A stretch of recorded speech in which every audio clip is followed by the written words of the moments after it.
Top quality और consistent performance के लिए सिर्फ सिल्वर पंप्स। टॉप क्वालिटी और कंसिस्टेंट परफॉर्मेंस के लिए सिर्फ सिल्वर पंप्स, नाम याद रखना। अनधिकृतपणे विकलं जाणारं बीटी कपाशीचं बियाणं बंद करावं या प्रमुख मागणीसाठी नागपुरातील नागपूर डिस्ट्रिक्ट ॲग्रो डीलर्स असोसिएशननं आज बंद पुकारलेला आहे। खरीपाचा हंगाम सुरू आहे आणि या खरीपाच्या पेरणीच्या दिवसात नागपुरातील सगळे कृषी सेवा केंद्र जे आहे ते बंद आहेत। एसटीबीटी ची अवैध विक्री बंद करा, त्यासोबतच खतांचं लिंकिंग बंद करावं या प्रमुख मागणींसाठी हे आंदोलन नागपुरातील संविधान चौकामध्ये सुरू आहे।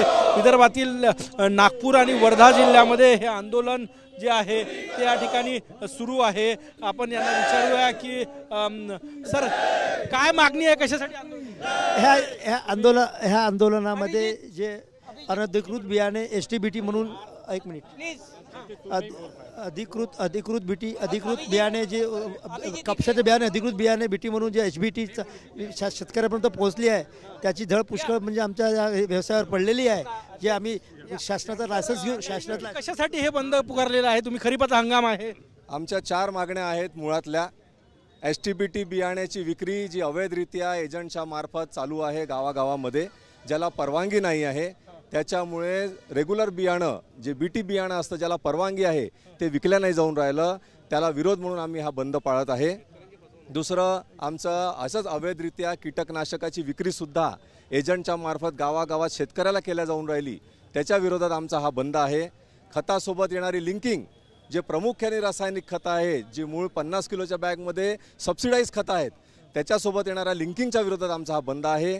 तसाच एक साथी ॲप बियाण्याच्या विक्रीसाठी केंद्र सरकारने एक साथी नावाचा ॲप आणला आहे, त्याच्या विरोधात आमचा हा बंद आहे। लाक्षणिक बंद आजचे एका दिवसासाठी 1 दिवसाचा बंद आहे। नागपुरातील ॲग्रो डीलर्स असोसिएशनचा हा बंद आपण या ठिकाणी बघू शकतो। सगळ्यात प्रमुख मागणी आहे की जी अवैध बीटी बियाणं विदर्भात आणि महाराष्ट्रात विकलं जात आहे, त्यामुळे शेतकऱ्यांची फसवणूक होत आहे आणि म्हणून ती बंद करावी, खताचं लिंकिंग बंद करावं या प्रमुख मागणीसाठी हे बंद या ठिकाणी पाळण्यात आलेलं आहे। कॅमेरामॅन सचिन सहांसह गजानन उमाटे, TV9 मराठी, नागपूर।